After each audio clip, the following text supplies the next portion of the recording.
Alhamdulillah, Alhamdulillahil qail, A'udzu billahi minasy syaithanir rajim. Inna Allah la yaghfiru an yushraka bihi wa yaghfiru ma duna dhalik wa yaghfiru ma duna dhalika liman yasha wa man yushrik billahi faqad iftara ithman 'azima. Asyhadu an la ilaha illallah wahdahu la syarika lah wa asyhadu anna Muhammadan abduhu wa rasuluh. Allahumma salli wa sallim wa barik ala sayyidina Muhammad wa ala alihi wa sahbihi ajma'in. Amma ba'd. Fa ya ibadallah, ittaqullaha haqqa tuqatih wa la tamutunna illa wa antum muslimun. Sidang Jumaat yang dirahmati Allah, marilah kita bertakwa kepada Allah Subhanahu wa taala dengan melaksanakan segala perintah dan suruhannya dan meninggalkan segala tegahan dan larangannya. Sesungguhnya takwa adalah penentu kebahagiaan di dunia maupun di akhirat. Mimbar hari ini akan membicarakan khutbah bertajuk melindungi diri dari amalan khurafat. Sidang Jumaat yang berbahagia, maksud khurafat ialah kepercayaan dan perbuatan karut yang dianggap mempunyai hubungan dengan agama Islam, sedangkan pada hakikatnya bertentangan dengan konsep tauhid dan syariat. Firman Allah Subhanahu wa taala di dalam surah An-Nisa ayat 48 yang bermaksud, sesungguhnya Allah tidak akan mengampunkan dosa syirik dan akan mengampunkan dosa lain daripada itu bagi sesiapa yang dikehendakinya, dan sesiapa yang mempersekutukan Allah dengan sesuatu yang lain, maka sesungguhnya ia telah melakukan dosa yang besar. Sidang Jumaat yang berbahagia, berdasarkan kajian dilaporkan bahawa kepercayaan dan amalan-amalan khulafat masih subur dalam masyarakat kita.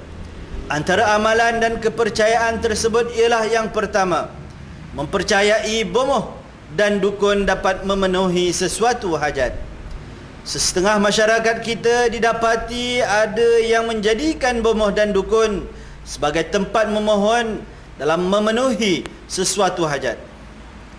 Hajat-hajat tersebut antaranya ialah seperti ingin mendapat pangkat, kedudukan dan pengaruh, atau untuk mendapatkan calon isteri atau suami, dan tidak kurang juga untuk menghilangkan penyakit atau menyakiti orang lain.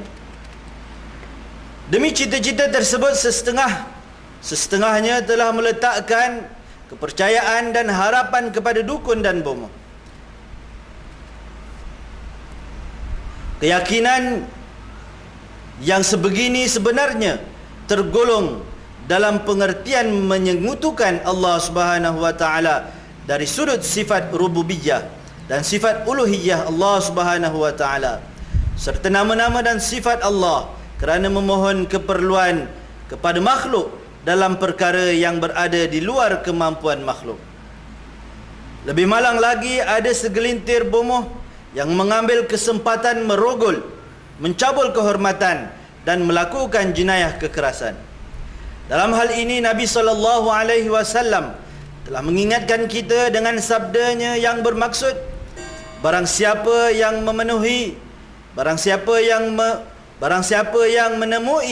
tukang tilik atau ahli sihir atau bomoh dan bertanya sesuatu kepada mereka, lalu dia mempercayainya akan apa yang dikatakan oleh mereka itu, maka sesungguhnya dia telah terkeluar, yakni kufur, daripada apa yang telah diturunkan kepada Nabi Muhammad sallallahu alaihi wasallam. Hadis riwayat Abi Daud.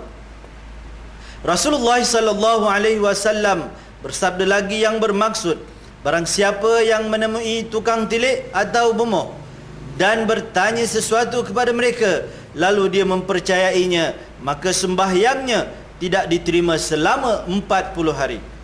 Hadis riwayat Muslim. Sidang Jumaat yang berbahagia, amalan kedua ialah memakai tangkal azimat dengan keyakinan tertentu seperti menjadi kebal, pelaris perniagaan, penolak bahaya, penyembuh penyakit, penggerun, penunduk musuh dan sebagainya. Keyakinan kepada azimat yang sedemikian boleh membawa kepada syirik terhadap Allah. Rasulullah sallallahu alaihi wasallam melarang keras amalan memakai tangkal azimat. Di dalam sebuah hadis baginda sallallahu alaihi wasallam menyebut mafhumnya. Sesungguhnya jampi mentera, tangkal azimat dan ilmu pengasih adalah syirik. Hadis riwayat Abu Daud. Muslimin yang dirahmati Allah sekalian, kepercayaan khurafat yang lain ialah mempercayai bintang dan angka-angka tertentu yang didakwa boleh membawa tuah dan keberkatan. Mempercayai hari-hari tertentu boleh mendatangkan keburukan kepada sesuatu pekerjaan disebabkan yakin kepada keburukan hari-hari tersebut, maka terdapat di kalangan setengah masyarakat kita terpaksa menangguh atau melewatkan sesuatu pekerjaan. Sesungguhnya semua hari adalah baik dan boleh dilaksanakan apa juga pekerjaan. Adapun kegagalan, kemalangan dan keburukan yang berlaku adalah berpunca daripada kecuaian dan kelalaian kita sendiri. Menurut Imam As-Sayuti, para ulama telah bersepakat tentang harusnya jampi ketika wujud 3 syarat. Yang pertama, hendaklah ianya terdiri daripada kalamullah, yakni ayat-ayat Allah atau nama-nama Allah dan sifat-sifatnya. Yang kedua, hendaklah ianya di dalam bahasa Arab dan apa yang difahami pengertiannya. Yang ketiga, hendaklah mengiktikad dan mempercayai bahawa jampi itu tidaklah memberi kesan bahkan hanya dengan takdir atau kuasa Allah Subhanahu wa taala saja. Muslimin yang dirahmati Allah, oleh yang demikian, marilah kita hayati dan fahami bahawa kesan atau akibat buruk sekiranya seseorang Muslim itu mempercayai serta mengamalkan perbuatan khurafat, ianya menyebabkan syirik dan terbatalnya iman. Ianya juga membazirkan masa, tenaga dan harta dengan perkara-perkara yang sia-sia. Firman Allah Subhanahu wa taala di dalam surah Yunus ayat 106 yang bermaksud, dan janganlah engkau wahai Muhammad menyembah atau memuja yang lain daripada Allah yang tidak dapat mendatangkan manfaat kepadamu dan juga tidak dapat mendatangkan mudarat kepadamu. Oleh itu, sekiranya engkau mengerjakan demikian, maka pada saat itu menjadilah engkau dari orang-orang yang berlaku zalim terhadap diri sendiri dengan perbuatan syirik itu. A'udzu billahi minasyaitonir rajim. Wala tad'u min dunillahi ma la yanfa'uka wa la yadurruk fa in fa'alta fa innaka idzam minaz zalimin.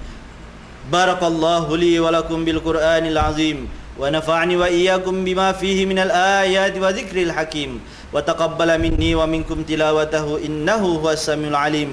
Aqulu qawli hadza wa astaghfirullahal azim li wa lakum wa lisairil muslimina wal muslimat wal mu'minina wal mu'minat al ahya'i minhum wal amwat fastaghfiruhu innahu huwal ghafurur rahim.